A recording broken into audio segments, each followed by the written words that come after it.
you so much. Thank you for all the love and all the support, and thank you for being here. Yes, it looks like we got fuel again. People are coming in again. We had COVID, then we had fuel crisis, and really, church is coming together back again. And I can see your appreciation. I can see you guys wanting more of what WOW is giving. And I want you to know that we've got plans for you. Like Fiona said, maybe the first meeting that we come back in September, the first meeting, we might have it at a new location, okay? So it's going to be really awesome when you see it. You really like it. It's very central. I won't talk too much about it, but when you see it, I'm sure you like it, okay? So that happens in September. So we're leaving, like Tuesday, guys, is a super meeting. So super meetings, gets really noisy, crowded, and stuff like that. So if you're bringing new people, please tell them that this is not the way we do things every single day. We would like to, but it's not. Because when people walk in, sometimes like, what the heck is going on? So tell them, like, this is a super meeting, this is a sports meet, this is how it goes. People are all dressed up in funny clothes, okay?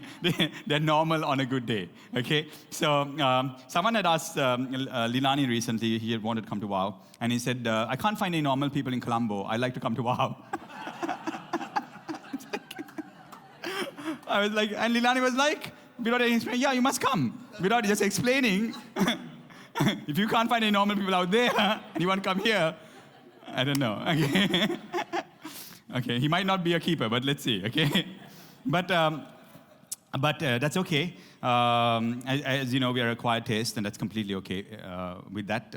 Why we are acquired taste is for a very particular reason, and trust me, many people are acquiring this taste. It's our duty to make sure that they acquire the taste. If you've got something good, it's important that you show the difference of something. You can't give someone a range of whiskeys or wines without explaining what the difference is. There are different scales, different attitudes, different reasons why one taste is better than the other, okay? And WOW needs to be explained, and we are finding ways to explain ourselves a little better.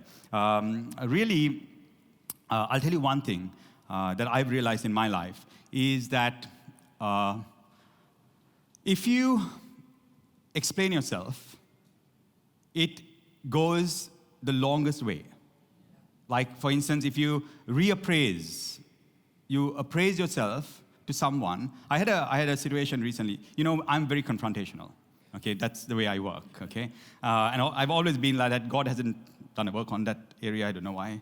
Okay, but I still remain the same. Okay, it's one of those things. So if I see you and if you don't like me and I know you, I will fight with you. Okay. Okay. Yeah, I confront them. I will see you somewhere. I said I was this one place at Naomi's show, at her dance show. That what I'm talking about is culture. Okay, it's about culture and who we are and what we're trying to get out there. Okay, it's about your meaning or why you sit here. And so there was, Melissa did a little thing with me with the hood on, right? You remember? And so that had become apparently very controversial with this hood and the KKK and all this kind of stuff. Okay, and apparently people have been speaking about it. I heard one of my dearest friends had been speaking about it, and I saw her at Naomi's dance show. And so when she saw me, she was on the phone. She was on the phone like this. Okay, so I went up to her and I stood there, and I stood up like this. Yeah. So she said, "Kirby, I'm on the phone. Let's catch up. Let's catch up." I was like, "No, we'll catch up straight after you finish your phone call." I said, "I'll wait." So she was like, "Kirby's standing in front of me. I will call you back." Okay, one of those days. And so I managed to have a little conversation and say, "Man, we've known each other. What's going on? Yeah, you couldn't pick up the phone and ask me. You had to go on, Facebook or something. And let's talk. What don't you know about me? I've known you from like that." And when I finished the conversation, really, I explained myself. Why the gold dust? Why the miracles? Why certain things? Why we believe in certain ways? And once I'd explained myself, she said, halfway during the conversation, she said, "I'm really sorry I didn't know all this." Okay? And that showed me that it doesn't matter.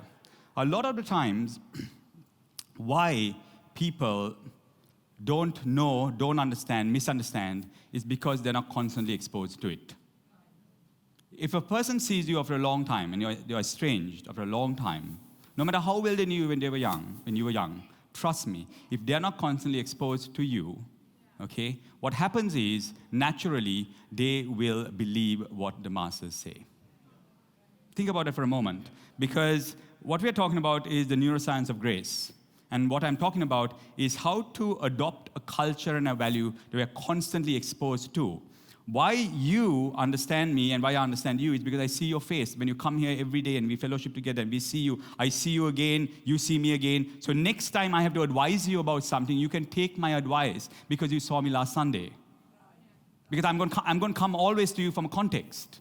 See, the Pauline letters, why people misunderstand the Bible in the New Testament, is Paul is writing in the New Testament to a certain people who had a context of things. They had a context, when I say they had a context of certain issues, and this is the sad thing about the New Testament, sorry to say this, but it's also something that if you see it, it becomes something that you can really build on and use. The sad thing about the New Testament is that it is written because there are problems within communities. So the context of writing, when Paul is writing most of the books, except for maybe Ephesians and Colossians and stuff like that, every writing that he's writing to a church that is having a problem. One of the problems he's facing is that there is a son sleeping with his husband's wife, so we don't even know whether it's the mother. And he starts the book. Sorry, mother's wife. Father's wife. That would have been worse, but father's wife, yeah. You see, but he writes the book. So we don't know who it is, right? But he starts the book of Corinthians talking about this problem. Do you understand it? So if you don't understand what the heck is going on, that is a crazy church. Okay? And so he's talking about this issue, and then he's having another issue where people are prophesying, and we'll get people come and prophesy today. Are you ready, Dream Team? Yeah. Are you ready, Dream Team? Yeah? Okay? They're having a whole lot of prophets, and people are prophesying, but there are no rules.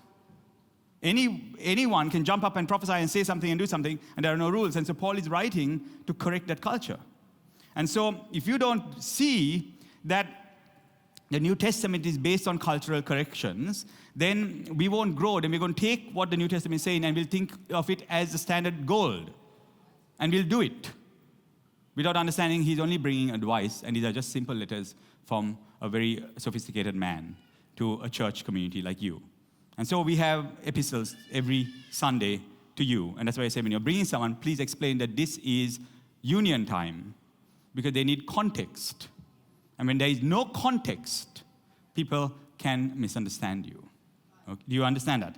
I've tried to give advice to friends that I'm meeting after 5 years, but they were part of my church before. And I meet them after 5 years, and they come and say, then they forget, I forget, they come and tell me, I have a problem with my husband and my wife, and then I start straight out from where I met them 5 years ago. And I was like, okay, this is what you need to do. And I go, ta ta ta ta ta ta ta, and she's suddenly offended. Like, why are you offended? You've forgotten who I was in your life. I'm meeting you after 5 years, so you're not used to me handling this situation like that, you see? And because you're not exposed to it, you're not familiar to it, okay? So setting up culture is one of the most important things that you can do with a community.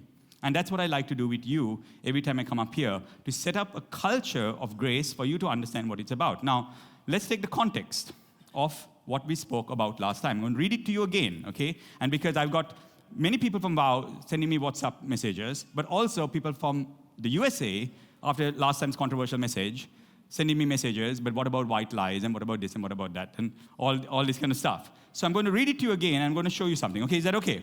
Yeah? So if you go into Deuteronomy 24, very fast, Deuteronomy 23, I think I made the same mistake last time. Do you know that, just imagine if you have a relationship with your wife or your husband or your mother or your father or some friends. I'm just bringing exposure in, okay? Why exposure and familiarity is very, very important. Why you must be with your friends.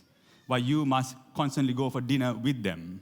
Why I relate with my leaders as friends. You see, there's a reason for it, okay? The whole strange doctrine that Christians do, or leave the world and come join this cult, that is cultish. We don't say that. We say, you join WOW, but be with your friends constantly. Make sure you go to the clubs. Make sure that you're with them. Make sure that you dinner with them. Make sure you're with them. You understand that? Because when you bring them out of there in here only, What happens is the world has no exposure of you constantly, so they then cannot get what God is doing in your life. You understand that? How do you affect people unless you are sitting in the midst of them? You got it? Okay? Now, but you got to understand grace if you're sitting in the midst of them. That's why we teach you here. We teach you how you can be out there without judgment, without accusation. And how you can be with your wife, with your family, with your friends, without judgment, without accusation. And the growth that it'll have, not only inside of you, but it'll have all around you if you have a heart of grace.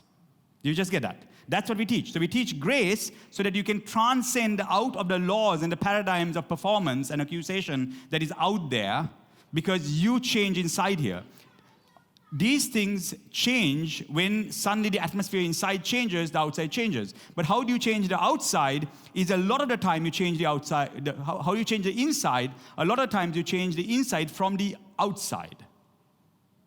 Okay? And that is why I want to read this to you again, and why there were certain laws, and I'm today talking about laws as a catalyst. When I say laws as a catalyst, it is not laws that inhibit. All we hear as Christians is that the Jews had laws, and it accused us to make us sinners. But a lot of the laws were laws of a catalyst. They were not inhibiting laws. They were not laws that asked you only to stop drinking and smoking and all this. They were laws that are catalysts for you to become somebody else and greater. Okay? 200 laws were inhibitory laws. Okay? That means some of them had to do with sin and errors. But a lot of the laws were catalytic laws. That means if you don't do this, and if you do this like that, do's and don'ts, what will happen is you'll jump into a state of grace and flow. You understand that? And that is why they train the body to do certain things. And I'm going to read it to you again, very strange verses, but there's so many of these. I'm just pulling out these two, and this is just an example of the grace of God upon our lives, okay? And here it is again. I'm going to read it to you. Are you guys okay? You guys are very quiet. Okay. Now watch this, okay? If you see it here, in verse 24, verse 18, can I have it up there? Okay? Deuteronomy 24, verse 18. So it says here,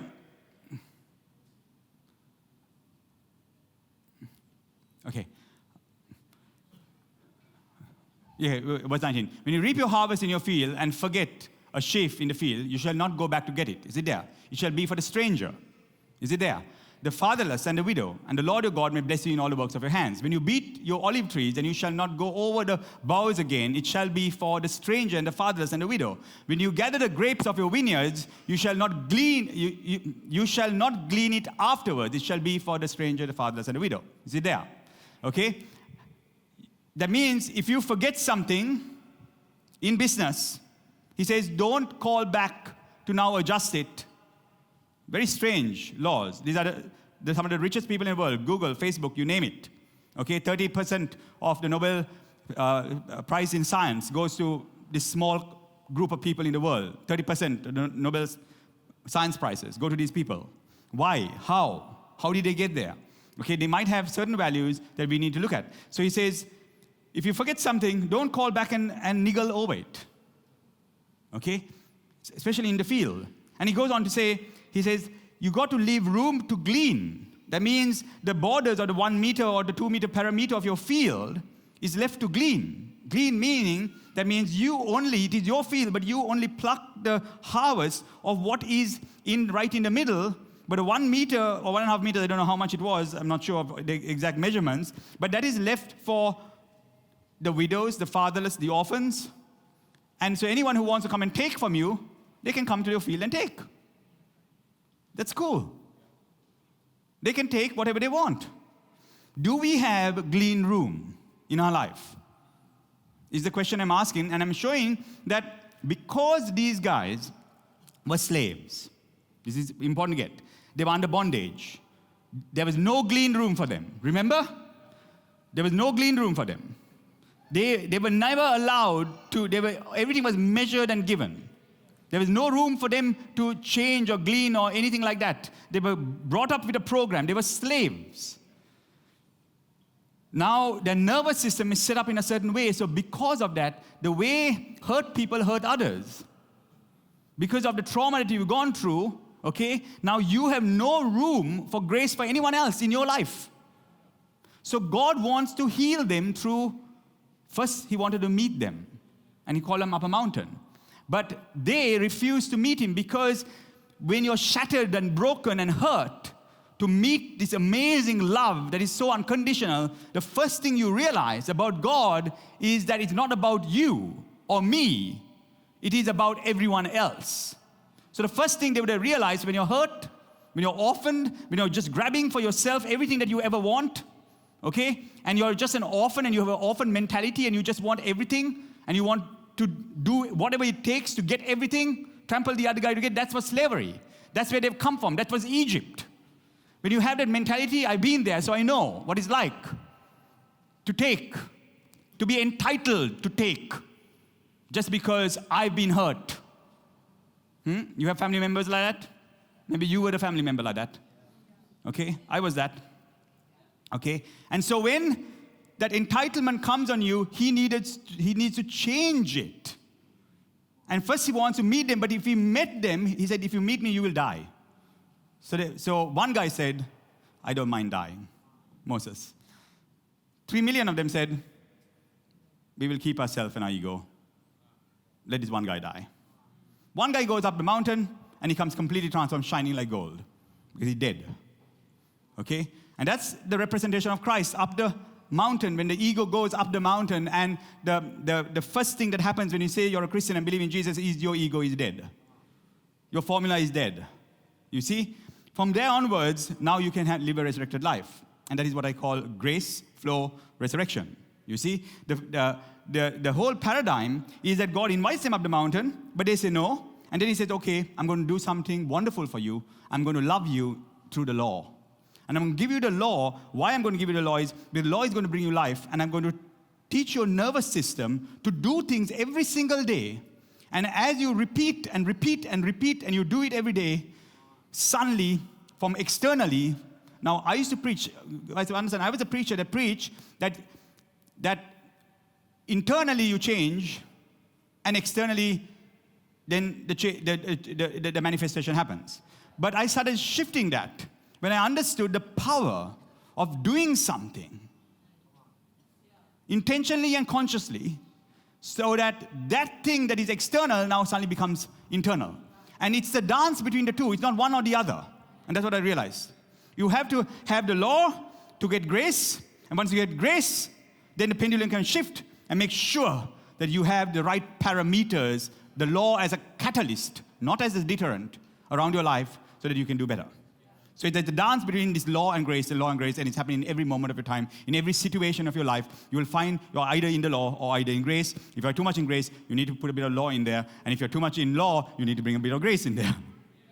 Okay? The good book is divided into these two, law and grace. And so, because these people were orphans, he gives them a law. And this is not a law of like you come to church and I'm giving you a law. Like today you can come and listen to Lanerolle, go out there and nothing happens to you. If you don't listen, the consequences are not dire. You understand? I'm not cursing you or anything like that. So it's okay, right? You can go and not listen to me, right? Nothing will happen, okay? But this was the law of the land. Just think about it. 3 million people, and that's why I want you to get the profoundness of it.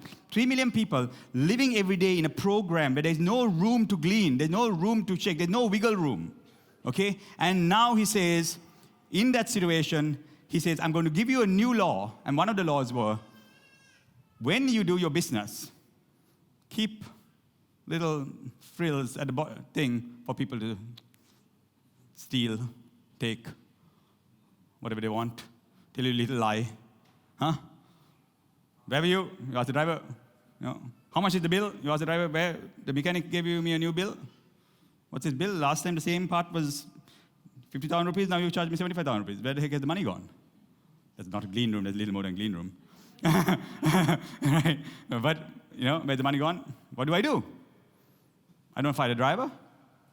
I change the supplier. That's all. Okay? When I see that the other thing changes, I just keep doing the same thing. Okay? Because it happens. There was a clean room. And he's changing their nervous system. So it's not whether it's right or wrong. See, so I got the messages, and I was thinking, okay, what's the problem here? Why is everyone having a problem with this? Then I realized that it's about them still. right? But I'm talking about, hey, no, let's transcend this. Let's look at it not from a place of right and wrong. How much of it is a white lie? How much can a white lie be, a white or gray lie? Why don't we, is half a, if one glass of beer is good, or 10, when do I stop? When do I stop? At one glass of beer or 5 glasses of beer? Come on, you know this problem, right? Okay, when is it unholy? When does the skirt stop? At the knees? At the ankles? Or closer? When is it unholy? I don't know. That's where the problem is. And that is where this thing called appraisal comes in. Unless you reappraise the situation. I'm going to tell you something why it's important, because I'm going to read this to you as well. And so if you turn to Obadiah, which is just one little thing. Obadiah is like a hardcore prophet. Like you don't have prophets like this anymore, and I thank God for it. Because he's like, God will kill you and he'll rip you apart and like that kind of stuff. You get some of them in Africa who come here once in a while. Not to this church. I won't tolerate that kind of stuff, no matter what type of prophet they are. But just to show you Obadiah, and Obadiah is after Daniel. So I'm just trying to look for it because it's just one page and I can miss it. Can I have the Obadiah scripture up without me trying to find it? Okay, praise God. Okay, where were we? Yeah, keep you go up, keep going up. Okay. Look at this one. Okay. Okay, what's up? Okay, yeah. Look at Obadiah, and he's talking about the glean room, and now he's telling you why you get robbed. And I say, sometimes the people in our house, okay, there is one who is just a darling, trust me, who doesn't touch anything, okay? But there are others, okay, in our house actually there are two now who doesn't touch anything, yeah. Yeah, if you're not looking at me. There are two who are like very, very, they love us, they're like family. But there are others who come in and out, they're not permanent, but they come in and out, and they'll take a little bit of, rice packet, 1 kilo, okay, almonds when almonds are rare, okay. They'll go, and we see that it's gone. It's no big deal, okay. But they never touch the gold. They never touch the gold. Come on. They never touch the money, okay. Now, people don't get this, because look how the Jews, how they thought. Now, they literally say, why you can get robbed? And this robbery is both spiritual and physical. Like, it can happen spiritually. Like, why you can lose everything in life, okay, is because maybe you never had clean room, okay? And watch this. If thieves have come to you, if robbers by night, or how you will be cut off. He says, if they come to you, this is how you can get cut off. You can lose everything over this thing. Would they not have stolen till they had enough? He's giving credit to a thief. This God. Politicians. That's why some people say, I like the UNP better because, when they rob, they don't rob. I heard a lot of people justify. Oh, we don't like the PA and all the SLPP. They just take everything. But the UNP is a bit better because they don't take as much as that, like, the roads and all get built and all that. But, some of the UNP boys are in the house. Okay, but it's all matter. It's the same question. How short is the skirt? Same question. It's up to your tolerance. It's your tolerance that's the problem. It's nothing to do with who's better. Okay, will you see this? Life changes. Okay, how many almonds are considered thieving?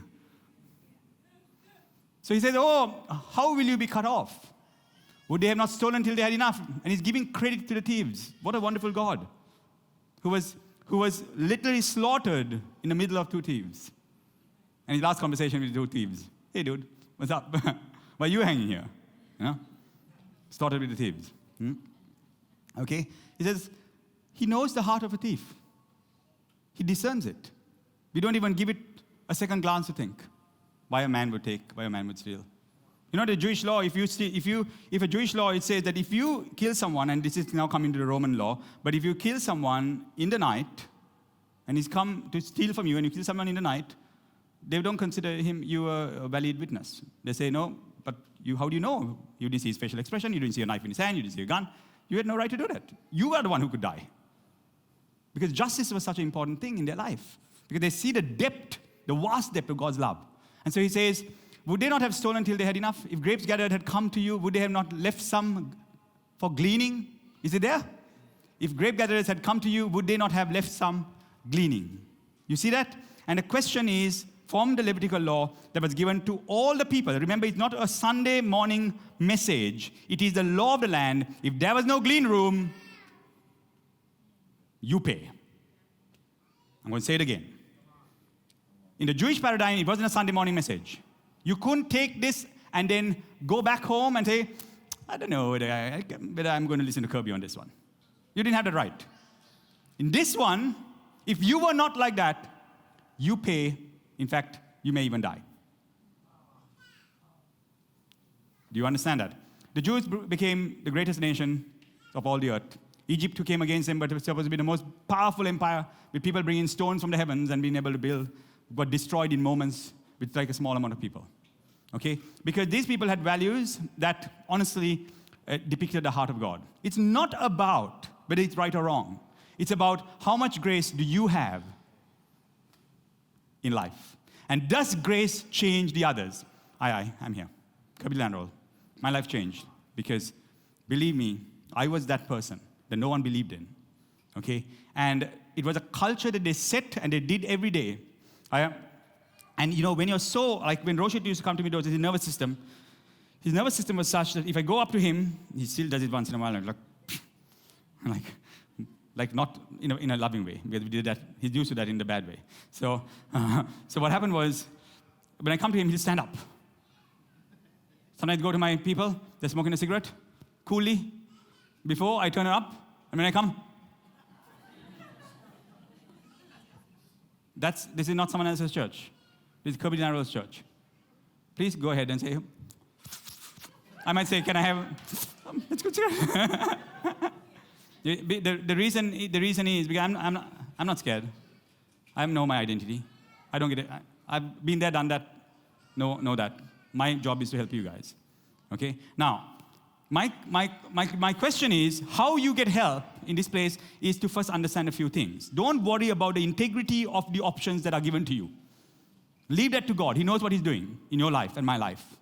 We were slaves, sold under the law, sold under performance, sold under accusation. We don't know how accused we are. And then now He opens up grace for us, and you've got a culture of it. And why I say it is the neuroscience of grace is because unless you do it with your body, it will never become a reality to you. You have to bring the body into play. That's why God, the mystical experience, God the Spirit came in a body so that now there's a body. Now He says, there's a body I've given to you. Okay? So what happened was, because the first thing when you find out gleaning in whatever way or form that is around you, the first thing that comes to you is, oh, man, that I can't believe it. I know. And because you have power over them, right? You can fire them, you can accuse them, you can do all kinds of things, And so that wells up inside of you, and that's your nervous system. And you never know why you're feeling like that till you start thinking about it. And what they've realized in neuroscience is you're not running from the bear. Now, here why you have to do it. Here why the law is there as a catalyst. Okay? There's law as a catalyst for grace. Think about it. Have you ever heard of it before? Law as a catalyst for grace. You see? Because when you get into the habit of doing it like that, when you get into the habit of giving, when you get into the habit of, I'm not going to say anything, and this was a rule, this is clean room. Like, that's what they said in those days. Someone came, he said, the robbers come, if you had clean room, they would not have robbed everything. That's what it says. When the calamity came, you succumbed to the calamity because you didn't have enough room to glean. I tell people who go through depression, I've been depressed. I know what it is to go through depression. Please understand, I'm not just talking from outside. I've been depressed. I saw 2 psychs at one time, so you can understand what I was going through, Okay? I tell people, I say, the reason why we are depressed is because we have no room to move. Every parameter, every law that we put gets broken. You get it? And it gets broken again, broken again, broken again. And after one broken, 5, 6, 7 broken, on the 10th broken, you are livid. Has that happened to you? It's rage in your head. But it's chronic breaking of your own rules. Okay? And then you lost your mind. It happened to me many times, And someone can lose their life as well. In the rush of it. Because, you go crazy. You can throw plates and all kinds of things. All right? Because first is there something that I can do constantly? And that's why they say, when your body is doing it, your mind starts asking the question, why are you doing it? And then it realizes, I can learn from this. Okay, this is a very interesting thing. You're not running from the bear because you're frightened of the bear. You're running from the bear. You're frightened of the bear because you're running. And that was a mind-blowing.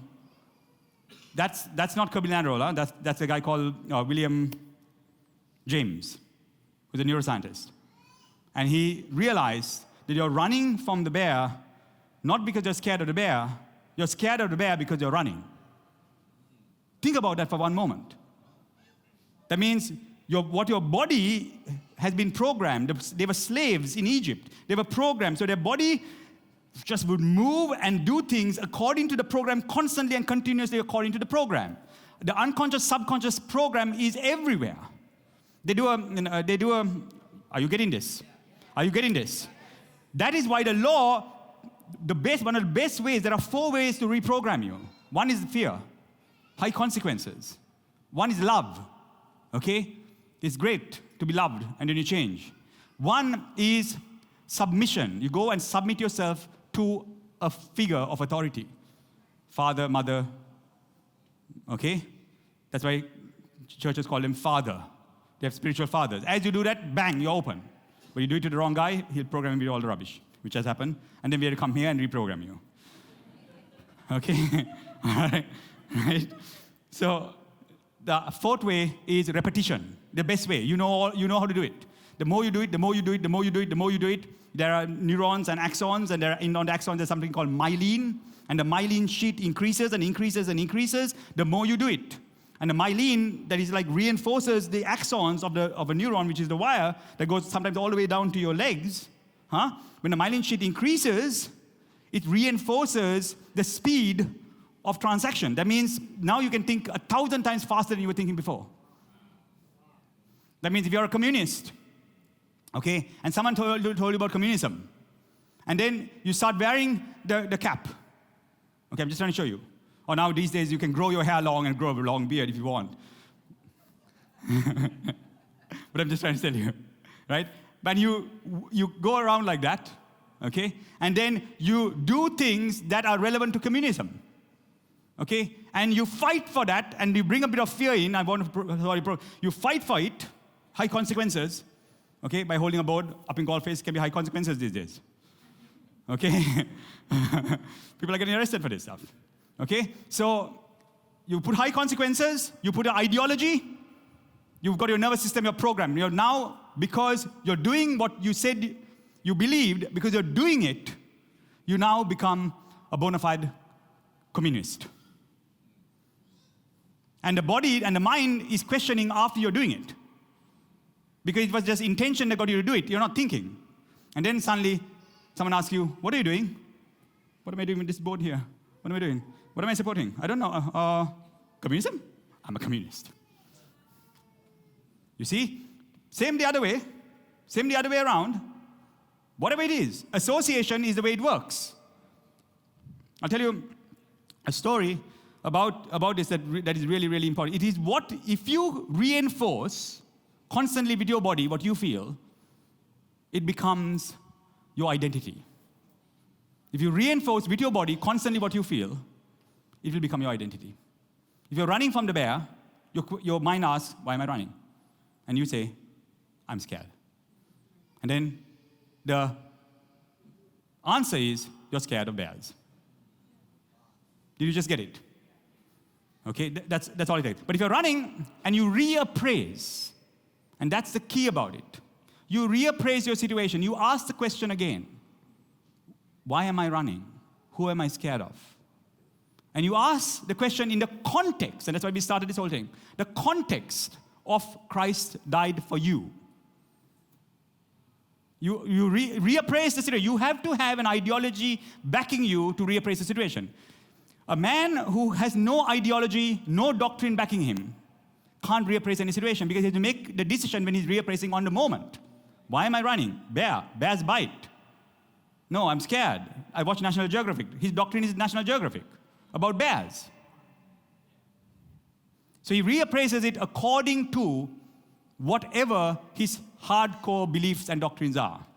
Do you just understand that? So you need to be able to reappraise situations. Anytime you're doing something, why am I doing this? Why am I reinforcing through my habit something that I have been doing for a lifetime? Why am I doing it? It's a good question to ask. And that's why this thing about gleaning, when you are forced to say, I glean, this is what I'm going to do. I make one decision that will scale for the rest of my life. I will make sure that in my life, people can glean. I'm going to allow it. I'm not telling people to rob you. I'm not telling people to be a pushover. Am I a pushover? Am I a pushover? Hello? Okay, I know. I mean, that would really insult me if someone says I'm a pushover. Okay, no way. Okay? But have you seen grace? Have you seen grace? Okay, the grace is my weapon. Because as I allow that to happen, when I allow that to happen in my life, I know. So someone says, I don't tell you this, Kirby, because I don't want you to judge. I said, you don't know me, I don't judge. Don't worry about it. I judge as a weapon. When I judge, it's to destroy someone completely. So I said, I very rarely use judgment. But tell me. Because I want to know everything, but I'm not triggered to take that one thing and then run with it. I will reappraise it. I will say, this is why maybe this person is doing this. Why does a man steal? Why does a man do something wrong? And therefore, maybe I will then move not in away from him, but I will use my nervous system to move towards him and maybe adjust even my company, adjust the way I live my life, so that there can be maybe a little more glean room. Now, this sounds controversial, but I'll tell you this: these Jews, it worked for them. Let me end with this situation, okay? Let me end with a simple explanation about fear, and when you're under fear and put under performance, how we constantly go and trapped. It's called attention bias. How many of you have heard of attention bias? Anyone heard of attention bias? Okay, I'm going to explain attention bias very fast. Attention bias is a psychological concept that simply says that whatever you're feeling inside is what you will always see. Okay? So literally, like, if someone has a problem with their body shamed, okay, and they are not happy with their body, okay, and believe me, this type of thing happens. It's not a sickness. It happens to everybody. Okay?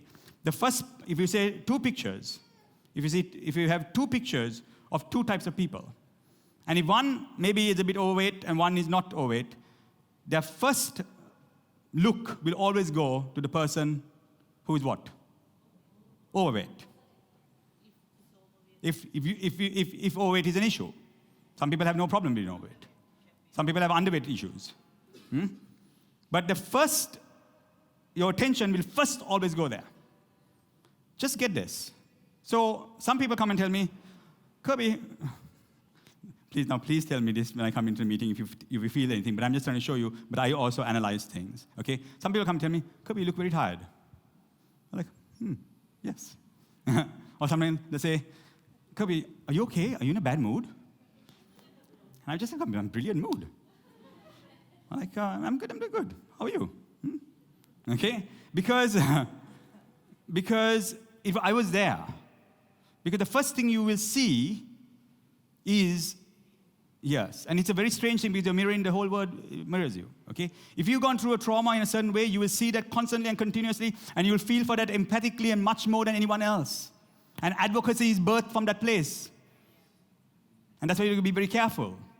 People want freedom because truly they have not understood how to be free. You can be free.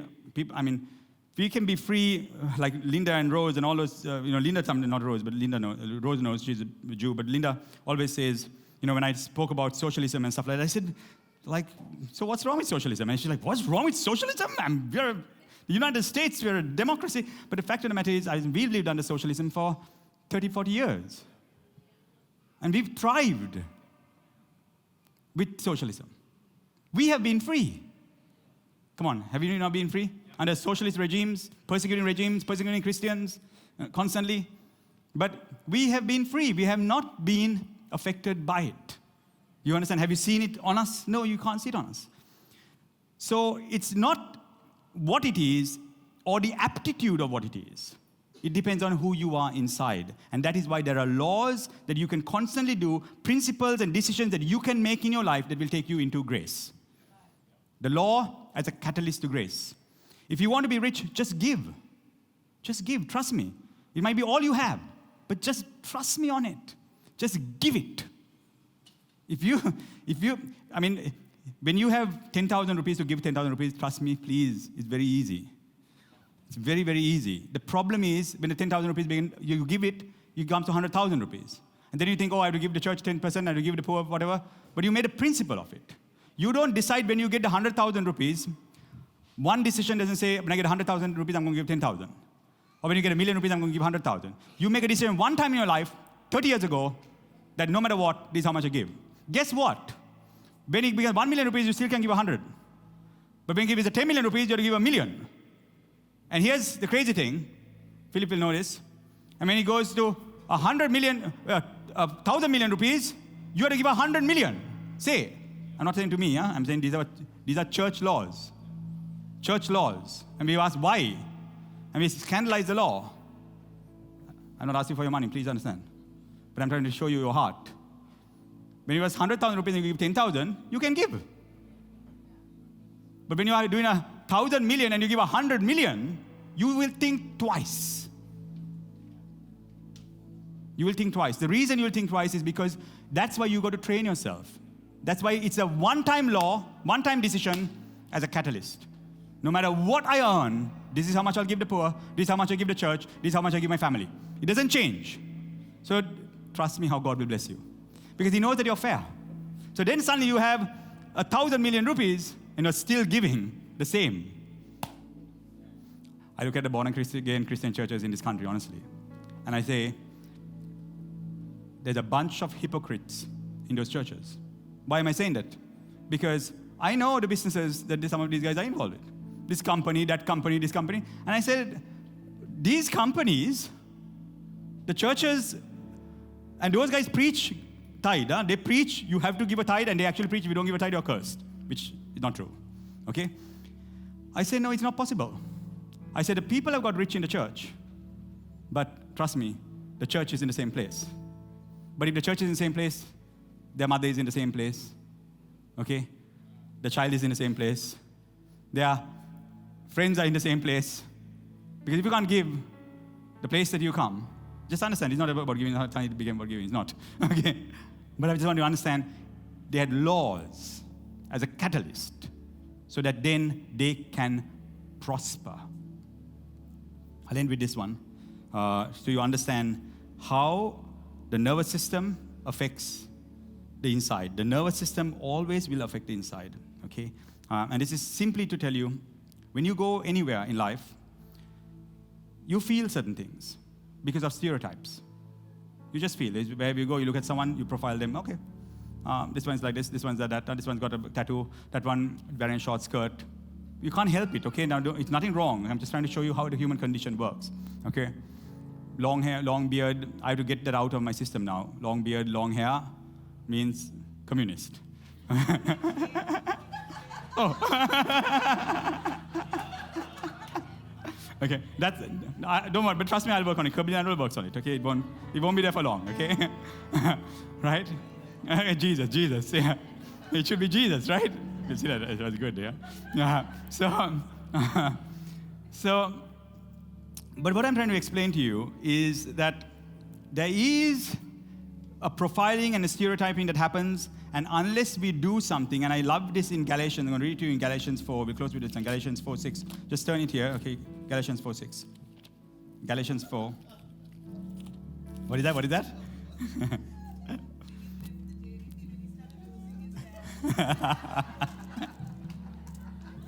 Galatians 4:6. Okay. Galatians 4:6, okay? Again, what are we busy with? Using the law as a catalyst. Doing things purposefully, using a law or a rule as a catalyst so that you can enter into grace. Okay, that's what I'm talking about.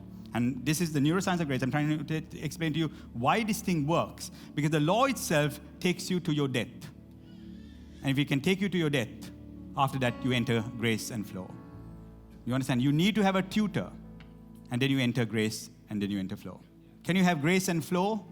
Everything synchronized and everything working out without you being programmed and constantly doing, and then suddenly that's when the explosion happens. That has to be a part. The idea is to shorten the doing time. You understand that? The input and the output, okay, if you shorten the doing time, the runway has got shorter and shorter and shorter and shorter and shorter. Okay?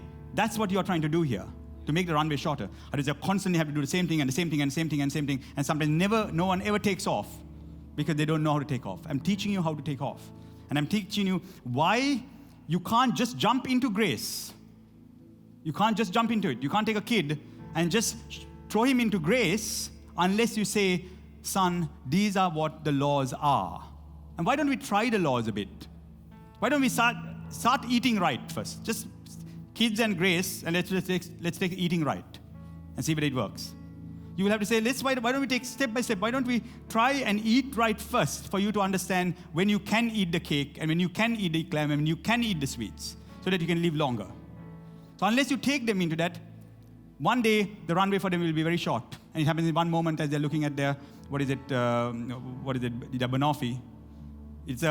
Before that, it was months of trying to avoid banoffee, but now it will take you 1 minute at the dinner table to look at your banoffee, and you apply the law and say, I had banoffee yesterday, I won't do this today. You see what I'm trying to say? But you have to constantly apply it. If you don't apply it, you can never get to grace. It's not possible. I'm going to read this one. Galatians, what is it? I said Galatians 4. Let me see. Did it say Galatians 4:6? Sorry, my mistake. Ephesians.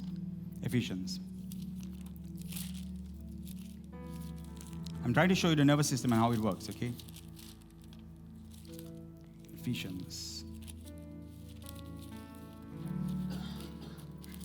Ephesians 4, verse 28. Let's read it. Dream Team, are you ready? Are you guys too tired for Dream Team? Are you sure?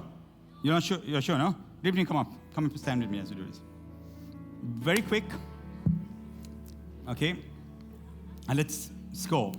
And guys, this time, we're not going to ask you, the congregation, when Dream Team comes up, we're not going to ask you, the congregation, to explain what it means. If it means something to you, you will raise your hand. Okay? So we're going to keep it short and precise. If what they're saying means something to you, just raise your hand.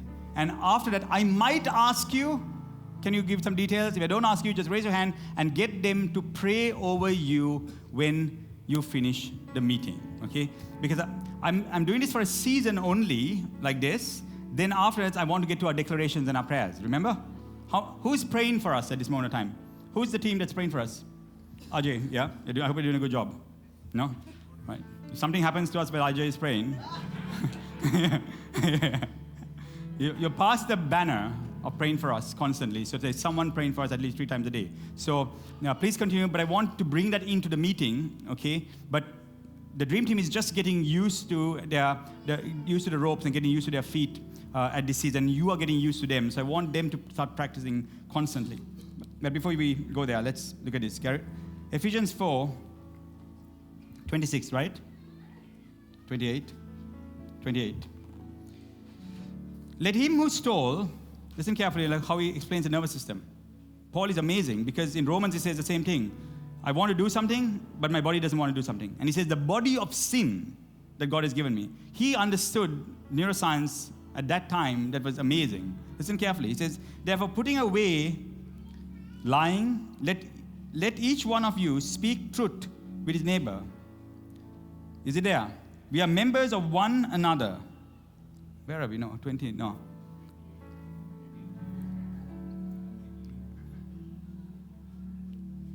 Ephesians 4.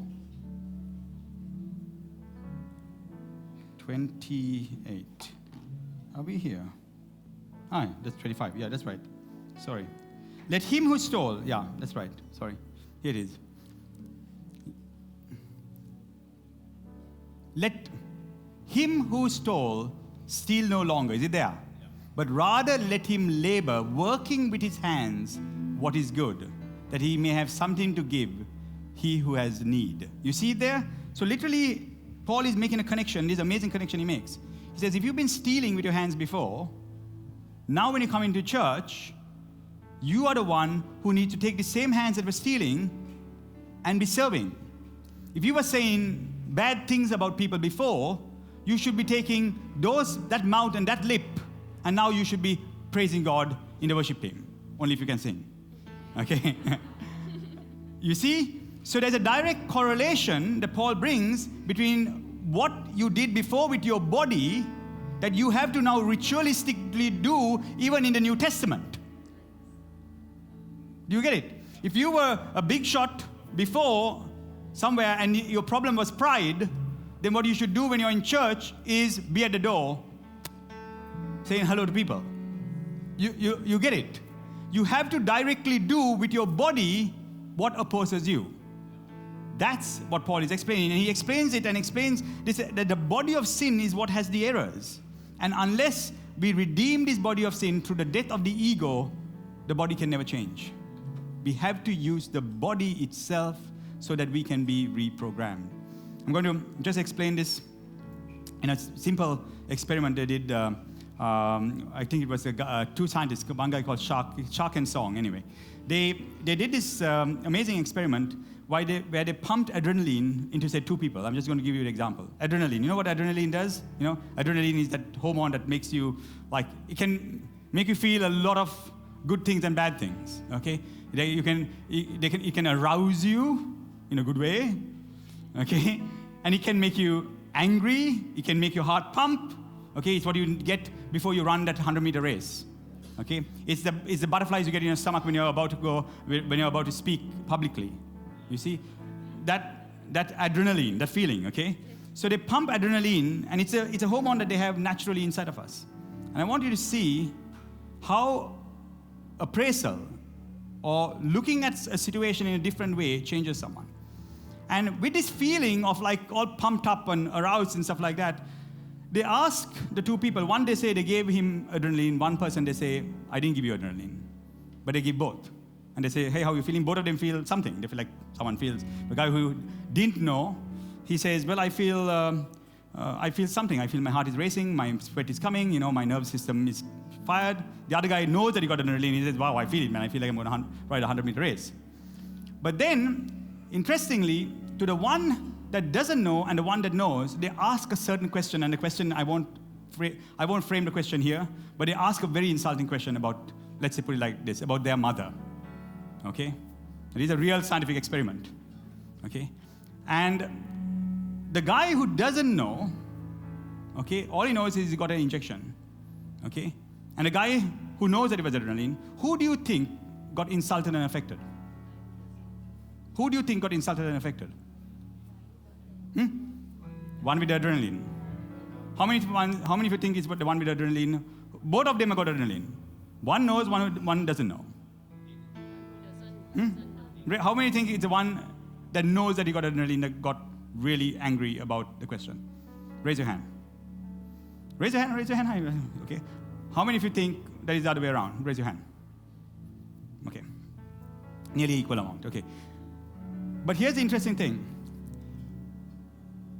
Because the person didn't know that he was given something to arouse him and make him really upset, okay? Or arouse him or whatever, he didn't know, but he just felt the feeling. Because he didn't know, he's the one who got the most insulted, and he's the one who got boisterous about the question. And it goes to show what I started off with, that when you don't explain to someone, but they only have the feeling, but there is no explanation, but they have the feeling. The mind asks the question, why are you feeling like this? And then the first thing that comes your way, it can be someone at home gleaning too much, okay? It can be a husband, a wife, a friend. It can be the news. It can be the regime. It can be the regime. That's why I don't like to go and get people injecting me too much with needles and give me all kinds of things and then putting my news on and watching, mass control happens like that. Hey, let me give you an injection. And then afterwards, hey, let me show you some news. And then someone's like, oh my God, I just feel that this is such a bad situation in the world. It's a financial crisis. Yeah, well, that's how mass control happens. Okay? So I'd rather not get too many of these injections. Okay? Because it's according to how you feel that you will appraise the situation. And that's what they found out. So when you are running, when you are shouting at something, and when you moved in a certain way because of your traumas of your past, your mind asks the question, why are you doing this? And you say, because I'm rejected, because I'm hurt, because I'm unloved, because this thing keeps happening to me again and again and again and again and again. And you make a decision according to what you are feeling. Did you understand that? And we are called in these days to appraise ourselves according to the doctrine of grace. We have good foundations to live by. We have solid doctrines to reappraise the situation and say, you know what, I'm not going to look at it like that. There are so many reasons people do different things. I'm going to continue with this journey, a journey of mercy, love, and grace. So this is the Neuroscience of Grace. Be here on Tuesday. Tuesday is super meeting. It's going to be fun. It's our last meeting. Make sure you are here. Make sure you bring your friends and explain what it's about. Okay? God bless you. Come on, Natasha, let's do this.